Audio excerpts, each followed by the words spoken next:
So Bevan, over to you.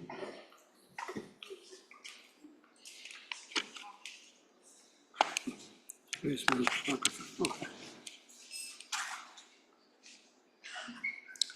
Good afternoon. Is that working? No. Yeah, try now. Good afternoon, everyone. Good afternoon, sisters and brothers in the pursuit of peace. And I say that because that's who we are and that's what we want. I'd like to acknowledge, first of all, that I'm standing on the land, unceded land of the Indigenous peoples of this area, and pay my respects to their elders, past and present. And I'd like to, as an aside, suggest that perhaps when we make this acknowledgement, we should put a bit more substance to it. Wouldn't it be respectful to actually ask permission to hold this meeting on someone else's land? And it wouldn't it be respectful to pay a little bit of recompense for that privilege? And I'd like to suggest to our conference organisers that maybe in future we might consider that.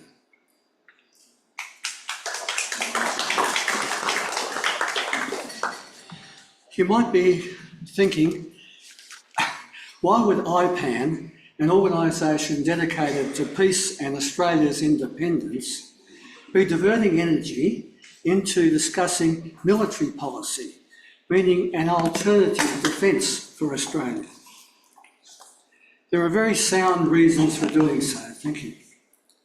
The path for a peaceful Australia is currently blocked by a particular defence policy, and this policy, through interoperability and interchangeability with the United States military, together with the abject subservience of our political leaders to their foreign policy, is taking Australia into US wars of aggression.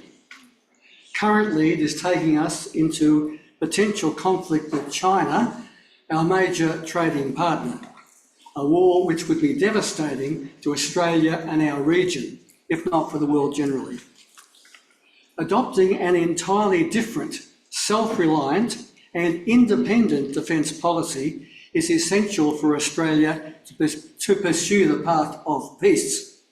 And this will only become possible under mature, responsible political leadership which casts off dependence on foreign powers and believes in the capacity and right of the Australian people to stand up as a mature, responsible nation pursuing peaceful relations with all countries and able, where necessary, to defend that independence without reliance on any other power. IPAN's development of an alternative defence policy for an independent Australia commenced 3 years ago with a paper written by the late Stephen Darley and myself, and I pay tribute to Stephen's contribution to that document. From that beginning, an IPAN working party was formed to develop a policy for an alternative defence. 4 national webinars have been held to present facets of this policy and to promote discussion, and these webinars and discussions have been benefited from the contributions of former members of the ADF and the defence establishment. 2 such persons will address you later this afternoon, including Dr. Albert Palazzo here at the table at the front. You have on your table copies of the alternative defence policy which IPAN is proposing. I will now speak to it.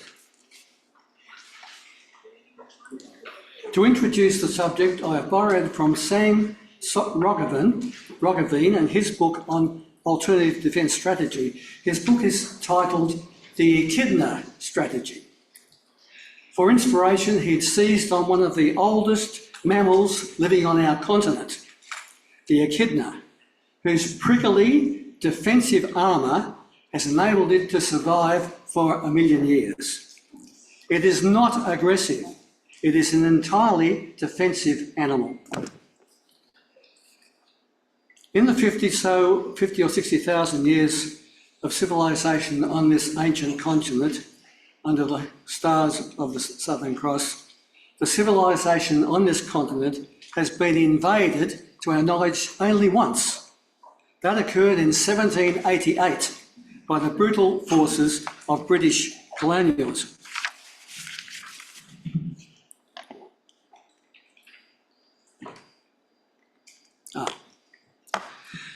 The frontier wars in Australia, a series of violent clashes between civilian settlers, government forces and Aboriginal peoples, have left a legacy of lasting scars on our nation.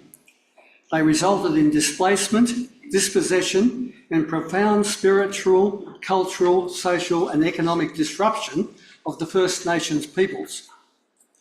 IPAN's proposed alternative defence policy presupposes a united nation which can only be achieved through reconciliation, through genuine treaties between the First Nations peoples and the settler immigrants since 1788.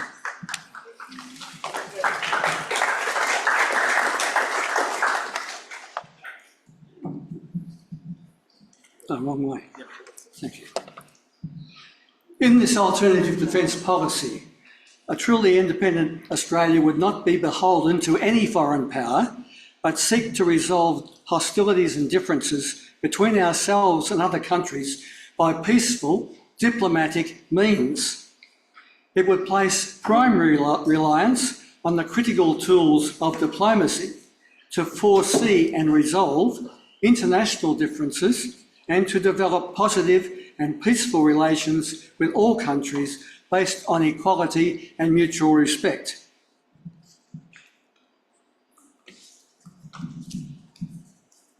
Australia would embrace a policy based on the principle of non-nuclear armed neutrality.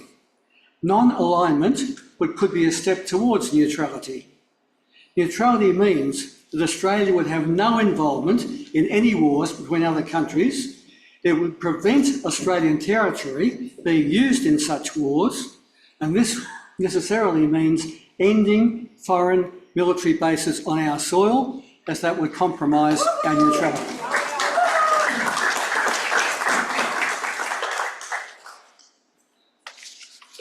This version of neutrality is not isolationist. To the contrary, it would involve active involvement in international affairs, opposing oppression and injustice, hosting meetings between belligerents, acting as a mediator in disputes between countries, and peace building in our region and wider. Austria practices this form of neutrality.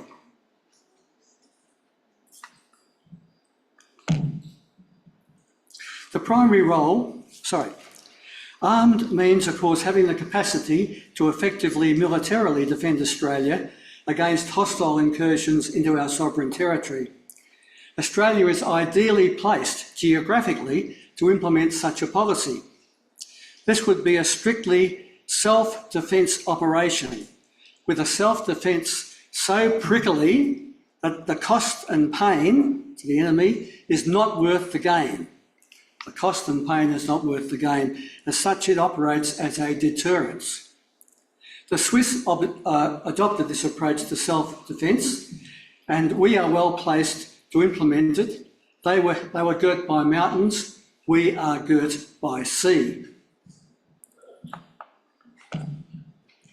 The primary role of the Australian Defence Force would be to safeguard Australian territory and its approach waters within Australia's 200 nautical mile exclusive economic zone, including the area around our offshore territories. We call this Australia's primary defence perimeter. Within this zone, the ADF would act solely in a defensive mode and not act aggressively outside it, either by itself or in league with any other foreign power. Australia would contribute to United Nations peacekeeping and humanitarian operations as its contribution to regional and global peace. Australia would cultivate positive relations with other non-aligned countries, particularly those in our region. Australia would find more security in joining the non-aligned movement.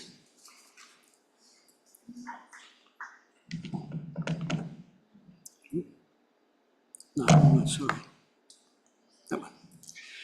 A self-reliant defence requires the reconfiguration, the retraining and re-equipping of the ADF.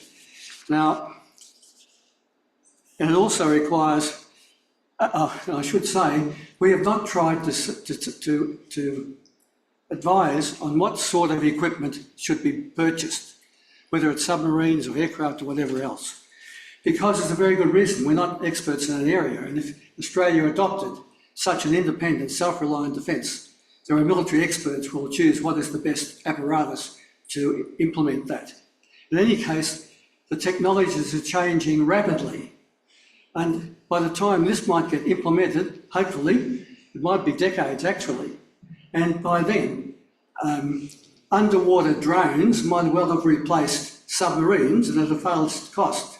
Overhead airborne drones may well have replaced a lot of aircraft. The technologies are changing, and the experts say it's changing in the direction of defence rather than aggression.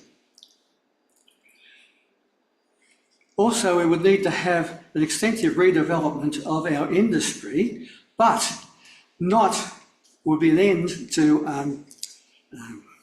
privately owned military industrial corporations.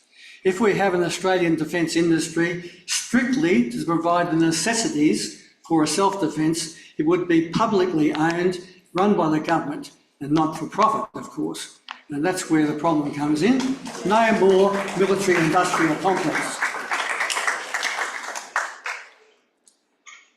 Where necessary, where we can't make things ourselves, and we should maximise that, we may have to source particular materials from other countries. We should look to countries which have a similar defence posture and political outlook to our own, foreign policies to our own. This alternative defence policy will require individual and national involvement by all Australians, since self-defence extends well beyond military service and includes civil and social defence with significant part-time emergency reserve forces. Conscription will not be necessary or need to be relied on. Thank you, Colin. Where are you? Put your hand up. Thank you, Colin, for emphasising this point in the working group. Conscientious objection will be for participating in military activity will be respected and made a legal right. The proposed alternative defence policy, based on non-nuclear armed neutrality, currently has support from the Australian people. There have been two polls last year, one by the Lowy Institute and one by the Essential Research, which produced the result of 69%, over 2/3 of Australians do not want to go to war against China and prefer a neutral option, staying neutral. And I should say that women were outstanding in that poll, 73%. In the Lowy poll, 73% of Australian women said no to war in China and for neutrality.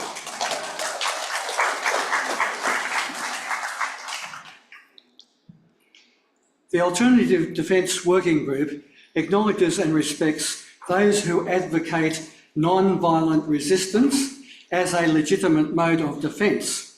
And we've had discussions with Quakers and others advocating this principle.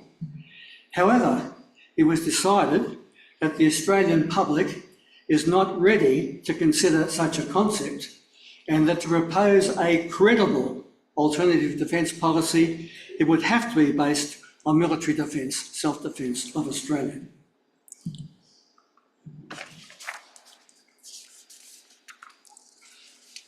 Cost. Whenever you talk about self-defence and looking after ourselves, they say, but wouldn't it cost too much? Well, others say it wouldn't cost as much. In defence of that position, I point to the Swiss. The Swiss have practised armed neutrality for many decades. Recent figures from the Stockholm International Peace Research Institute show that the Swiss expenditure on military defence in 2020 was 0.7% of their gross domestic product. Remember that, 0.7% of the gross domestic product. Australia in that same time spent 2.1%, 3 times as much on military as a percentage of gross domestic product as did the Swiss. The Swiss get independence and peace for their expenditure, we get endless US wars.